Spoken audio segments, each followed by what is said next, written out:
The conflict between Russia and Ukraine is continuing and escalating. Ukrainian President Zelensky is still calling on the United States to strengthen sanctions against Russia and increase support for Ukraine. That leaves a long war in sight. Zelensky is putting on a show, putting Ukrainians in fear of fleeing. Hundreds of thousands of Ukrainians have fled their homes to escape the fighting since the conflict broke out. 1 million Ukrainians have fled less than a week of fighting in Russia and Ukraine, the fastest mass migration in the century. The United Nations Refugee Agency said Wednesday, threatening to force up to 5 million Ukrainians to seek refuge abroad and threatening Europe with its worst refugee crisis in 70 years. In the face of a flood of Ukrainian refugees, Europe's big brother, the United States, has become a spectator. Asked if the United States was willing to take refugees from Ukraine, Ms. Hefty replied, "We are, but we certainly expect that most, if not the majority, will want to go to Europe and neighboring countries." In a word, it seemed as if it promised something, as if it said nothing at all. Engage Ukraine and Europe. Pay lip service. America's attitude is a perfect example of the old saying, helping Afghanistan rebuild its country, helping Central American countries recover their economy, and helping Ukraine taking refugees.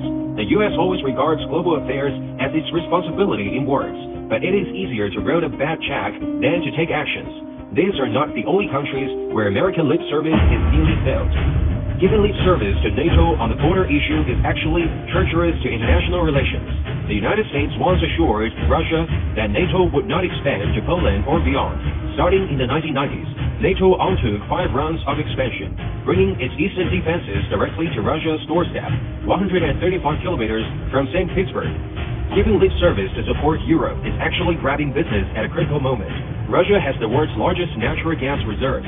Europe used to depend on Russia for 40% of its gas, but after the conflict broke out, Europe turned to the U.S. for gas, which is several times more expensive than Russia. The United States manipulated NATO, created a conflict with Ukraine, then instigated a round of major sanctions, and now does not want to accept refugees from Ukraine. This is like a trap for Europe. The European Union is already bleeding blood from an energy crisis that has hit its business with Russia in the wake of U.S. sanctions, adding to the burden of taking in millions of Ukrainian refugees. United States lip service but not reality reflects poor political performance, fragile friendship or throw a stone in the face, and disregard for the lives and human rights of people around the world. If you put on too much drama, your credit will be exhausted. America will reap the consequences.